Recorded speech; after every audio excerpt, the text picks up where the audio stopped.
ಭಾಷಣಗಳನ್ನ ಕೇಳುವಾಗ ತುಂಬಾ ಮಂದಿ ಹೇಳ್ತಾರೆ ಅವರ ಭಾಷಣ ಕೇಳಿ ಚಂದ ಮಾರೆ, ಜೀವನದಲ್ಲಿ ಅದಾಗೋದಿಲ್ಲ ಅಂತ. ಆದ್ರೆ ನಾನು ಬಲವಾಗಿ ನಂಬ್ತೇನೆ, ನೀವು ಯಾರನ್ನೂ ಮೆಚ್ಚಿಸ್ಲಿಕ್ಕೋಸ್ಕರ ಹೋರಾಟ ಮಾಡಬೇಡಿ, ಯಾರನ್ನೂ ಮೆಚ್ಚಿಸಬೇಡಿ. ನೀವು ಎಲ್ಲರನ್ನ ಮೆಚ್ಚಿಸಿ ಬದುಕಲಿಕ್ಕೆ ಆಗೋದೇ ಇಲ್ಲ. ನಾನು ಅದನ್ನ ಹೇಳಿದ್ದೆ ಕೂಡ.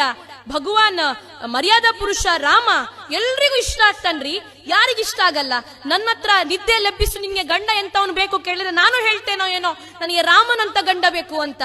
ಆದ್ರೆ ರಾಮನನ್ನ ಕಂಡ್ರೆ ರಾವಣನಿಗಾಗ್ಲಿಲ್ಲ. ರಾವಣ ಯಾರಲ್ಲೂ ಹಾಳನ್ನ ನೋಡದ ರಾಮನಲ್ಲಿ ಹಾಳನ್ನ ಯಾರು ನೋಡಿದ್ದ ಅಂದ್ರೆ ರಾವಣ ನೋಡಿದ್ದ. ಅವನಿಗೆ ಹಾಳು ಗೊತ್ತಾಗಿತ್ತು ರಾಮನಲ್ಲಿ ಏನಿದೆ ಅಂತ.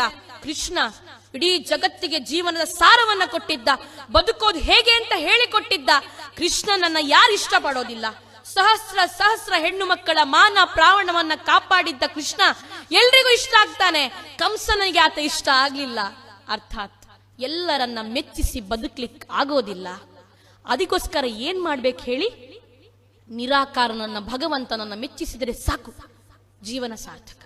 ಭಗವಂತನಿಗೆ ನಾವು ಮಾಡೋದು ಸತ್ಯದಲ್ಲಿದ್ದೇವೆ, ನಾವು ಮಾಡೋದು ನ್ಯಾಯದಲ್ಲಿದ್ದೇವೆ, ನಮ್ಮದು ಧರ್ಮ ಅಂತ ಇದೆಯೋ, ದೇವರನ್ನ ಮೆಚ್ಚಿಸಿದ್ರೆ ಸಾಕು. ತೃಣ ಮಾತ್ರಕ್ಕೆ ಸಮಾನನಾದ ಮನುಷ್ಯನನ್ನು ಮೆಚ್ಚಿಸಿ ಬದುಕುವ ಅಗತ್ಯವೇ ಇಲ್ಲ.